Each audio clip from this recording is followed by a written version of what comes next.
Bismillahirrahmanirrahim. Assalamualaikum warahmatullahi wabarakatuh. Bismillahirrahmanirrahim. Wa kafa, salatu wassalamu ala habibina Mustafa wa ala alihi wa sahbihi wa man iqtafa. Allahumma salli wa sallim ala khairil khalqillah Muhammadin ibni Abdillah al-Mustafa Rasulullah sallallahu alaihi wasallam. Subhanaka la ilma lana illa ma 'allamtana innaka antal alimul hakim. Allahumma faqihna wa zurriyyatana wa 'allimna ta'wil, amma ba'd. Bapak Ibu hadirin wal hadirat, tamu-tamu Allah, jemaah salat fardu maghrib dan isya Masjid Al-Hidayah yang dimuliakan oleh Allah Subhanahu wa taala. Alim ulama, cerdik pandai, tokoh masyarakat, pengurus masjid beserta jajarannya. Yang besar tak disebut gelar, yang kecil tak dipanggil nama. Semoga kita semua yang hadir senantiasa Allah limpahkan rahmat dan barakahnya. Amin ya rabbal alamin. Bersyukur kita kehadiran Allah dan lafaz alhamdulillahi rabbil alamin atas limpahan nikmat karunia yang Allah berikan kepada kita semua tanpa terkecuali. Tak ada satupun kita yang mampu menghitung nikmat tersebut. Betapa banyak nikmat yang Allah berikan kepada kita.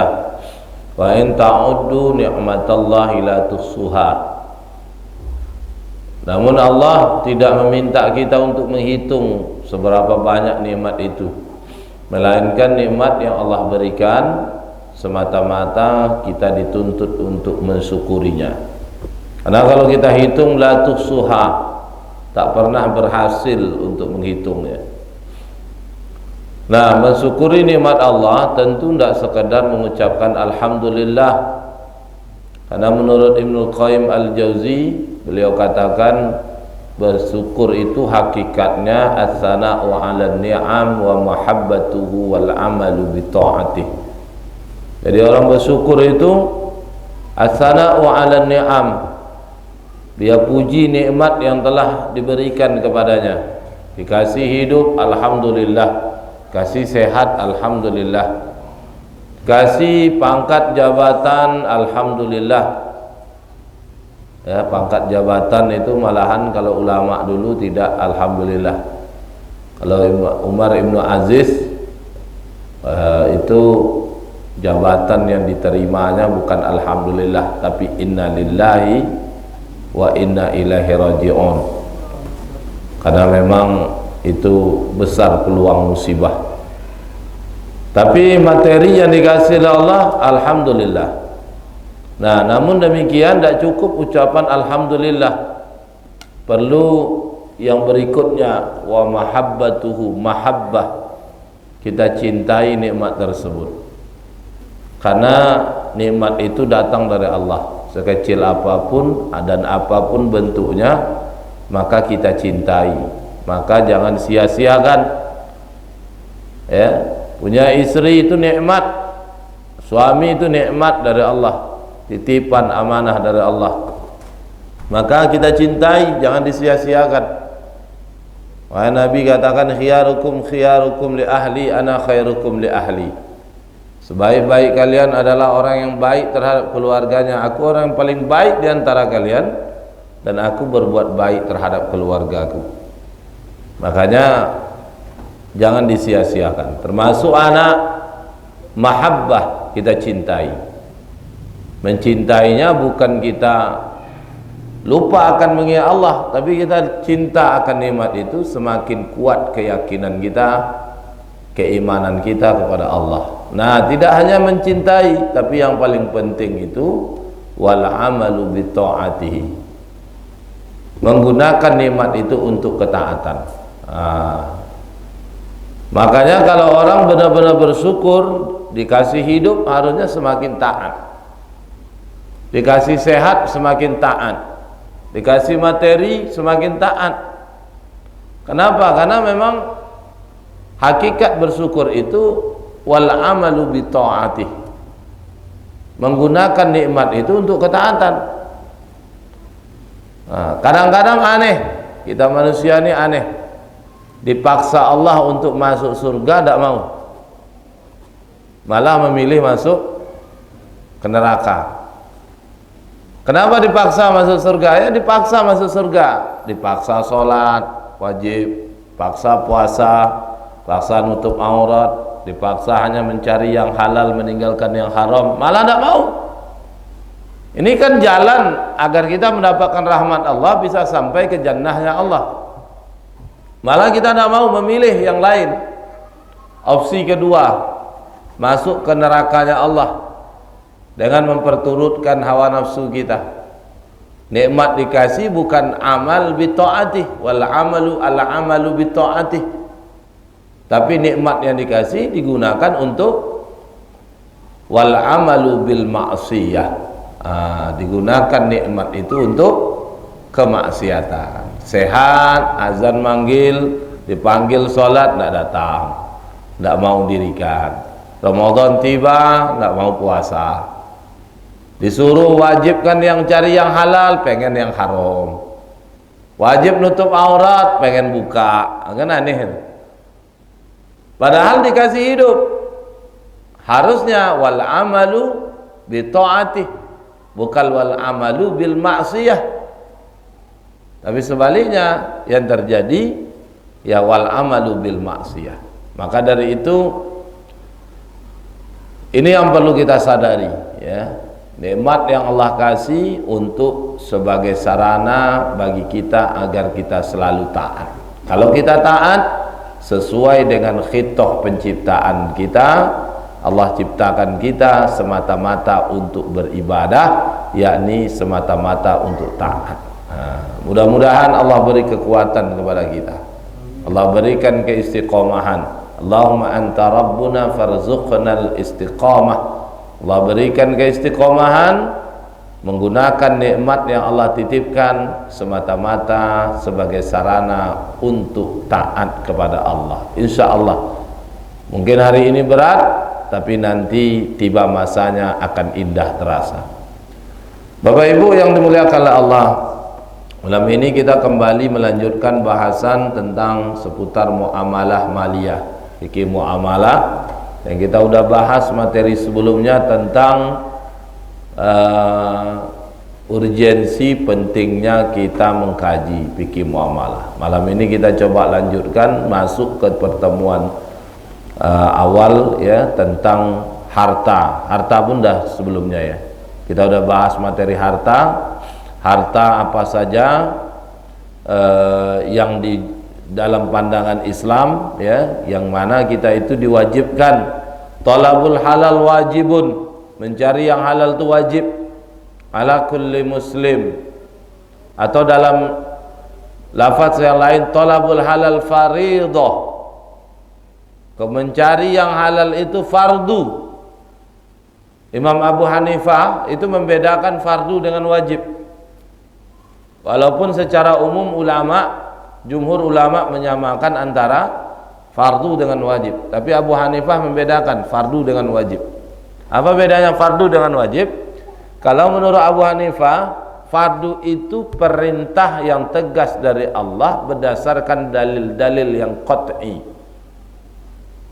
Aqimus shalah itu fardu karena qat'i dari Al-Quran. Tapi ada yang perintah yang tegas dari Allah, tapi dalil-dalilnya dari dalil-dalil yang zanni, dalil-dalil yang bersifat dugaan. Nah, inilah menurut Abu Hanifah kategorinya wajib, tapi sama-sama tegas. Namun jumhur ulama, mayoritas ulama tidak membedakan antara fardu dengan wajib. Namun intinya ibu bapak, mencari yang halal itu diperintahkan. Perintahnya bukan sembarang perintah, tapi perintah yang tegas. Perintah itu kan ada dua, ada tegas jazam, ada ghairul jazam, yang tidak tegas. Kalau tidak tegas berstatus sunnah, mandubat atau nafilah. Salat sebelum isya, rawatib, qobliyah, ba'diyah, itu perintahnya ghairul jazam, diperintahkan oleh Allah tapi tidak tegas. maka hukumnya sunnah, nafilah atau mandub. Dikerjakan berpahala, kalau tak dikerjakan tak berdosa. Tapi kalau perintahnya tegas, melahirkan status hukum wajib atau fardu, maka kalau dikerjakan berpahala, ditinggalkan berdosa. Oleh karena itu, ini yang menjadi dasar bagi kita seorang yang beriman, menjadi dasar bagi kita seorang mukmin. Dalam mencari harta mesti yang halal. Kenapa? Karena perintah mencari halal itu fardu tegas. Kalau kita mencari yang halal, maka dia mendapatkan pahala. Ya, dan mencari yang halal itu kalau kita tinggalkan yang haram, maka mendapatkan pahala. Kalau kita cari yang halal, mendapatkan pahala. Nah, namun kalau kita mencari yang haram, malah kita mendapat dosa. Maka dalam konteks harta itu hanya mencari yang halal. Perintahnya tegas.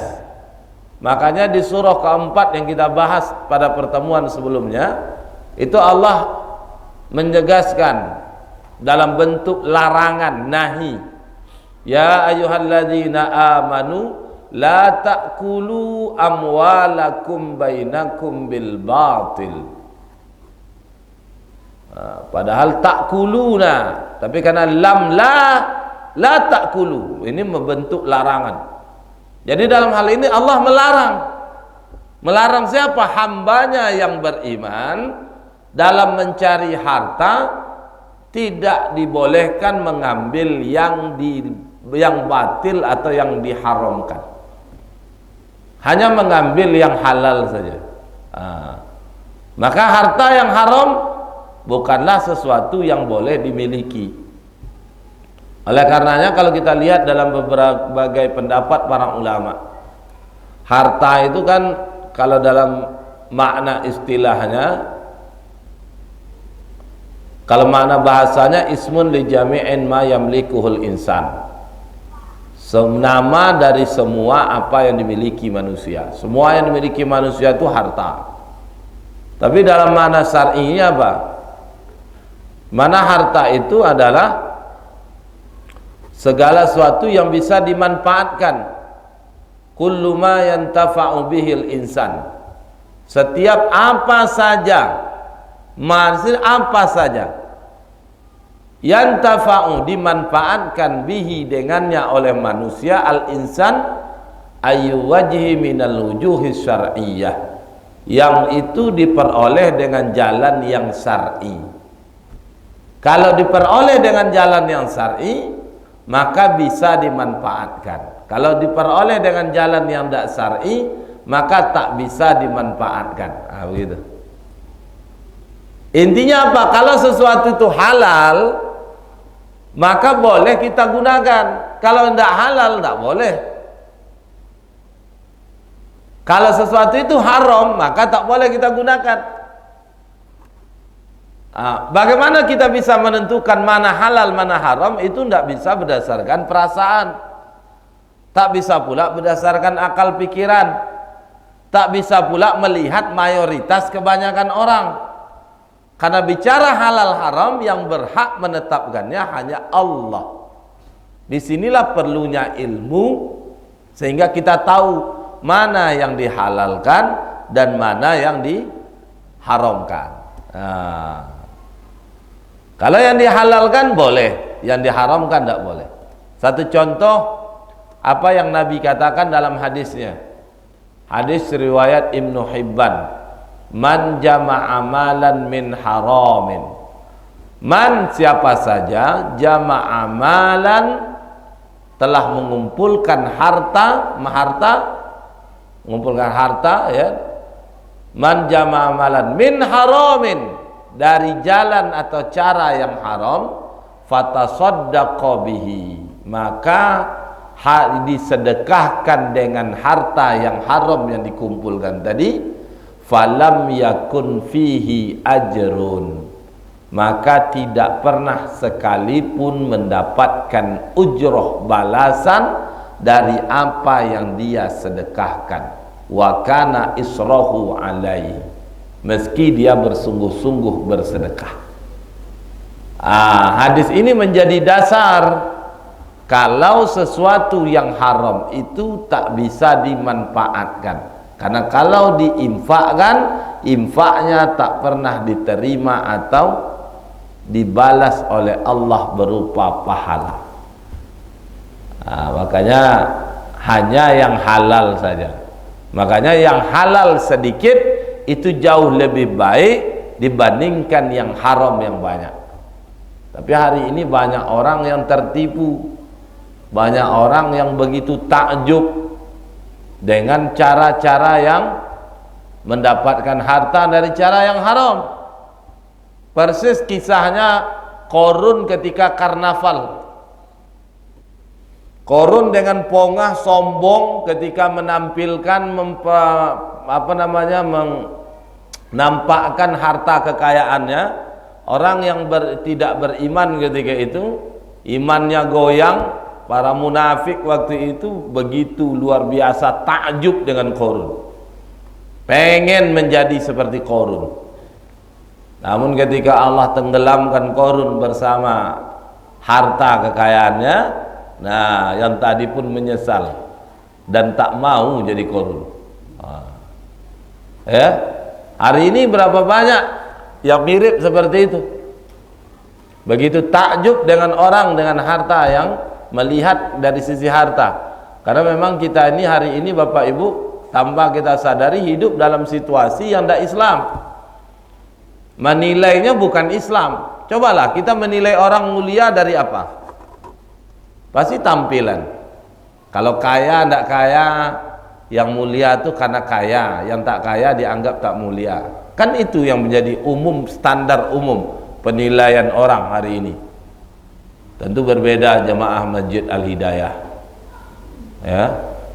Menilai orang mulia tak mulia mungkin dari status, pangkat, status sosial, pangkat, jabatan, gelar akademisi.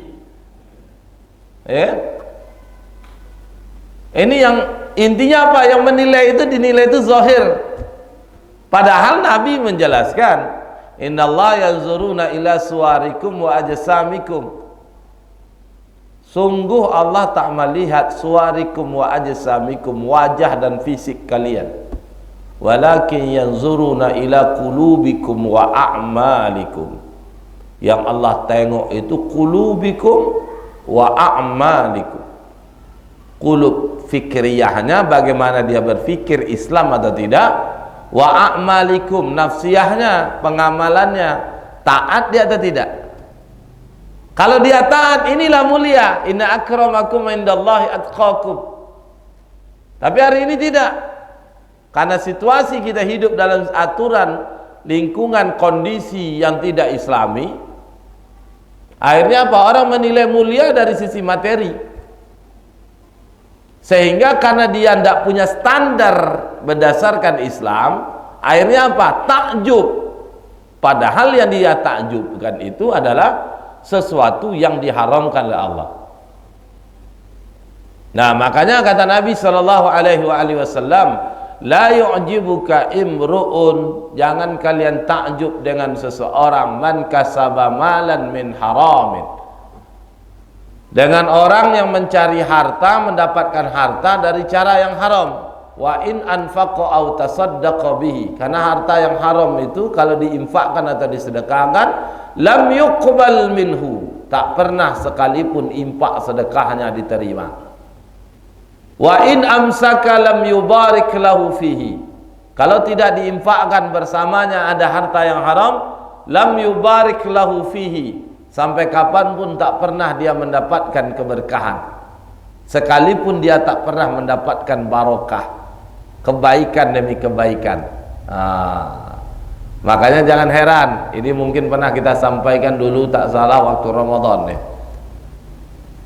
Salah satu sejarahnya, solat pun akan bermasalah, Pak. Solat yang kita dirikan bisa hanya sekedar gugurkan kewajiban, tapi tak dicatat sebagai pahala. Karena barokah itu apa? Ziyadatul khairi wal ajri. bertambahnya kebaikan dan pahala. Kenapa semakin sholat pahala tidak bertambah? Karena salah satunya bisa jadi disebabkan harta yang haram. Ini yang dijelaskan oleh Abdullah Balawi dalam kitabnya Sulamut Taufik itu, ketika beliau membahas tentang bab bahasan tentang sholat. Dia tampilkan dia tulis 3 syarat-syarat sholat, kan? Syarat wajib, syarat sah sholat, syarat diterimanya sholat. Kalaupun terpenuhi syarat wajib mesti harus sah, terpenuhi syarat sah, terpenuhi syarat wajib, syarat sah, harus terpenuhi syarat diterimanya sholat. Kalau syarat wajib, syarat sah saja dipenuhi, maka sholatnya menggugurkan kewajiban, tapi tidak mendapatkan pahala. Kenapa? Karena syarat diterimanya sholat tidak terpenuhi. Salah satu syarat diterimanya sholat itu dijelaskan oleh beliau apa? Ayyakuna ma'kuluhu wa malbasuhu wa musallahu halal. Menjadikan yang dimakan, diminum, dipakai, tempat untuk sholat itu harus berasal dari yang halal. Kalau yang haram gimana?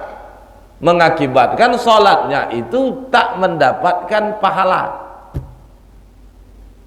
Ini ngerinya Pak, ngeri-ngeri sedap nih nyampaikannya. Tapi itu mesti kita sampaikan sehingga kita tidak terlena. Oh, aku udah sholat 5 waktu, udah ibadah mantap. Untuk harta tidak perlu terlalu repot-repot kali, rumit-rumit, tidak perlu ini kali lah. Ternyata tidak. Islam itu sepaket.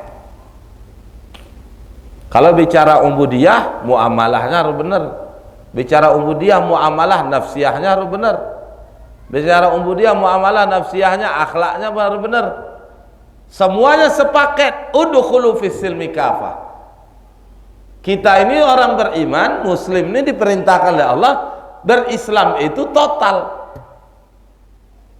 Total itu ya keseluruhannya. Kalau sebagian Islam, sebagian ikut aturan selain Islam, ini yang Allah ancam di surah kedua ayat ke-85. Imani sebagian, ingkari sebagian. Fama jazaa'u may yaf'al, maka tidaklah mereka melakukan demikian, zalika minkum illa khizyun fil hayati dunya, melainkan nanti hidup di dunia dalam keadaan nista, wa yaumal qiyamati yuradduna ila asyadil adab, maka di hari kiamat akan Allah sediakan azab. Kalau kita taati sebagian, ingkari sebagian. Tentu hal ini kita sengaja untuk tidak mengamalkan secara total. Tapi kalau kita tidak sengaja, ketidaktahuan, nah sini tidak.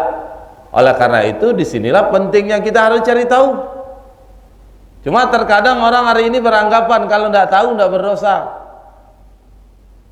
Makanya kajian-kajian itu ngeri juga ini kalau dia rasanya ada agak bermasalah, nah tidak mau hadir. Karena nanti tahu payah. Kalau udah tahu nanti susah. Bagus tak tahu, tak berdosa. Padahal kata Nabi apa? Zambun jahilun dambani, zambun alimun dambi. Dosa orang jahil tidak tahu itu 2. Di mana duanya? Pertama karena tidak mencari tahu, yang kedua karena ketidaktahuannya dia melanggar syariat. Salat wajib, dia tak cari tahu hukum tentang wajibnya salat. Padahal dia muslim, sudah wajib salat. Balik berakal. Tapi dia tidak cari tahu, maka dia berdosa. Karena wajib menuntut ilmu. Yang kedua apa? Karena tidak tahunya dia tidak salat, maka dapat dosa yang kedua. Tapi kata Nabi, dzambun alimun dzambi, dosa orang yang tahu itu 1. Gugur kewajiban mencari tahu, tetapi dia berdosa karena tak mengamalkan. Riba haram, tahu dia. Betul loh, saya sepakat. Tak ada saya ingkari. Yakin betul saya. Cuma ba'alai, awak tak bisa. Itu dosa 1. Dosanya 1, dosa karena melakukan. Jadi kita pada posisi tidak bisa keluar, Pak. Artinya tidak bisa di mana kita ini hidup tidak ada bebas hukum. Seperti yang kita sudah pernah bahas sebelumnya.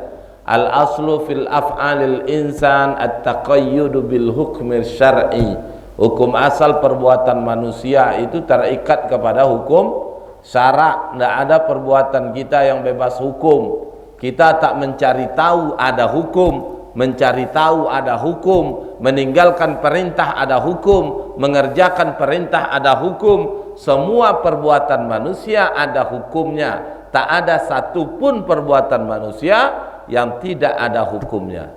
Maka dari itu harus kita paksa diri kita untuk mencari tahu dan berdoa kepada Allah agar Allah memberikan kekuatan untuk mengamalkan apa yang kita ketahui. Itu ibu bapak yang berbahagia. Makanya kalau harta yang haram tadi tidak kita infakkan, tinggal bersama kita, ada dengan kita, lam yubarik lahu fihi, sehingga sholat pun akan bermasalah. Apakah yang lain bermasalah? Ya, silakan kembali diingat, atau ada rekaman kita nih di YouTube-nya Masjid Al-Hidayah ini ada. Ibu bapak ada buka pengurus masjid ini, di mana anak adik-adik remaja pemuda di sini buat YouTube Masjid Al-Hidayah. Setiap kajian apapun di masjid ini, apakah hari besar itu ada jejak kajiannya, peninggalannya. Silakan bisa ditengok. Saya ada bahas waktu itu di Ramadan, bahkan infaknya bermasalah, hajinya pun tertolak. Coba haji umrohnya itu tertolak kalau sempat hartanya harta haram. Ini artinya apa? Apa yang Nabi katakan tadi? Lam yubarik lahu fihi, tidak mendapatkan barokah. Barokah itu apa? Ziyadatul khair wal ajri, tidak bertambah kebaikan dan pahala. Dia pergi haji tapi tak dapat pahala haji. Dia pergi umrah tak dapat pahala umrah. Dia berinfak tak dapat pahala infak. Dia salat tak dapat pahala salat. Kenapa? Bukan karena Allah tak ngasih, karena ada harta haram yang menghalanginya untuk mendapatkan pahala-pahala tersebut. Makanya kata Nabi, la yu'jibuka, jangan takjub. Itu kalau harta bersamanya. Kalau dia udah meninggal gimana? Wa in mata, jika dia mati, wa tarokahu, ditinggalkannya harta yang haram tadi, zadahu ilan nar, jadi bekal baginya masuk ke neraka, mempercepat baginya ke neraka. Coba, apa tidak serba susah? Oleh karena itu tolabul halal wajibun. Cuma kadang-kadang kita ini karena nafsu, keinginan, syahwat kita lebih kadang-kadang takjub, lebih memilih yang haram. Kita ini kadang-kadang tidak yakin. Satu sisi Allah kita sembah, di sisi lain kita tidak yakin akan ketetapan Allah. Tidak yakin.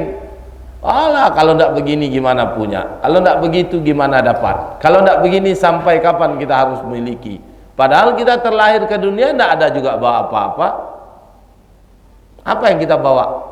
Dari rahim, keluar dari rahim mak kita, apa yang kita bawa? Sehelai benang pun tidak ada. Kalau kita mati, apa yang kita bawa? Cuma amal. Yang nampak di mata, apa yang dibawa? Cuma kain kapan yang tak berjahit pinggir. Di mana rumah mewahmu? Di mana mobil mahalnya? Di mana kebun luasnya? Tinggal. Kenapa kita harus sibuk? Terkadang kita ini terlupa, Pak. Itulah namanya dunia ini, dunia fana. Melenakan kita.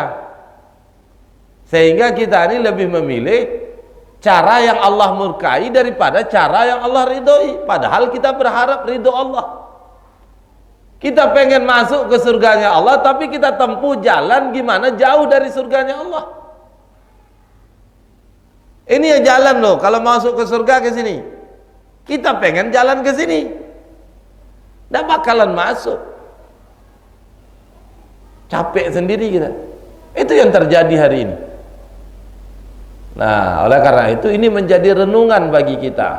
Ya, kembali ke tadi, yang hanya boleh dimanfaatkan sesuatu yang halal saja. Kalau yang tidak halal, maka tidak boleh.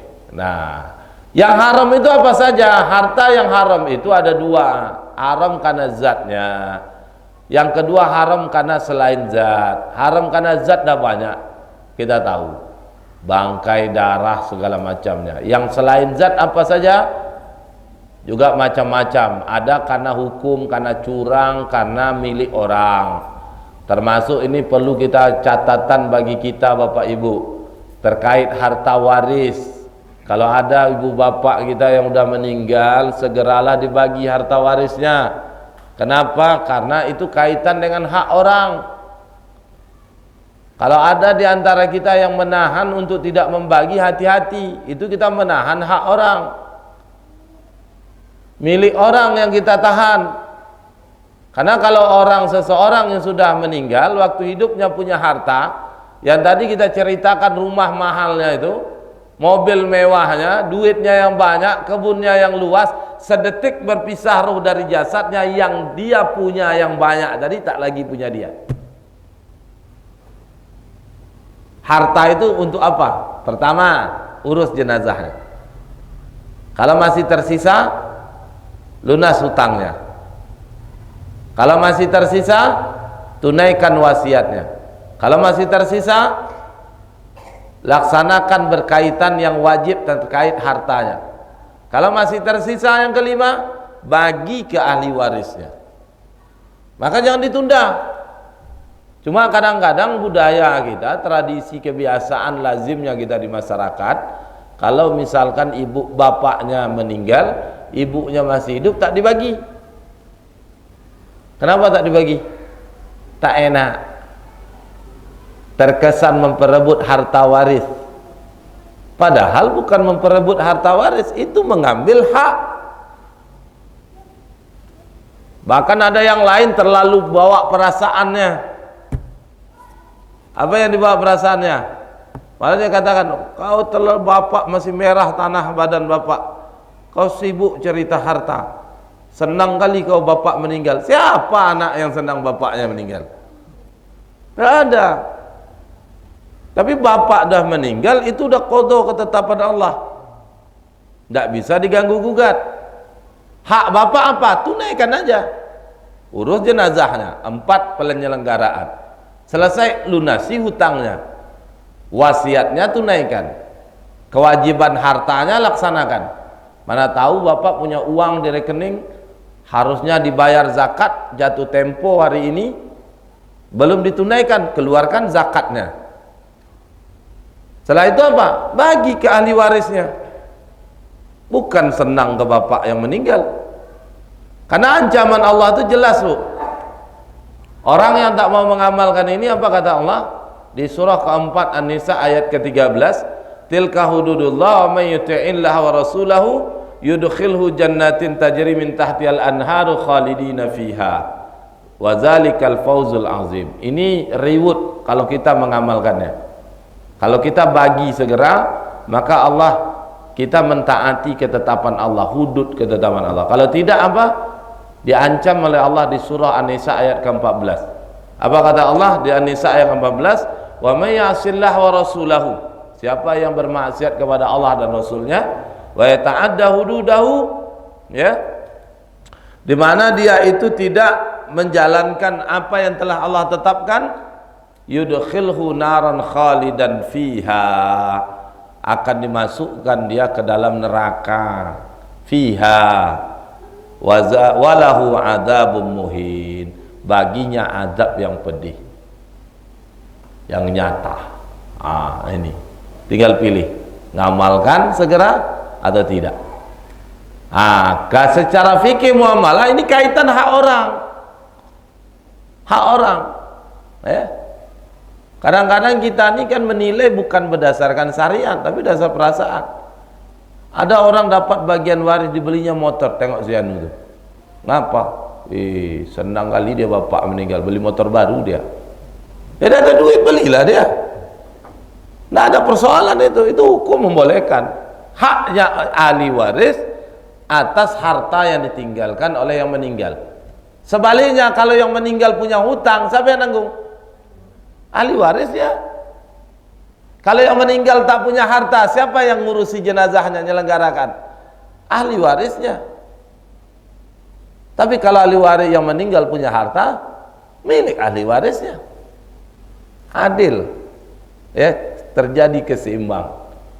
Itulah konsep Islam. Nah, maka dari itu Bapak Ibu, ini jenis harta yang haram, kaitannya harta milik orang. Terkadang kalau udah lama-lama, nah ada yang ingin menguasai dan berkuasa atas harta itu. Kalian jangan macam-macam, itu kebun tuh bapak sama saya sama bapak dulu. Kalian masih kecil-kecil itu. Aku sama bapak buka kebun tuh. Kalian pula mau ngatur-ngatur, aku yang paling banyak di sini. Nah, itu kalau udah bertahun-tahun meninggalnya Pak, maka segera dibagi.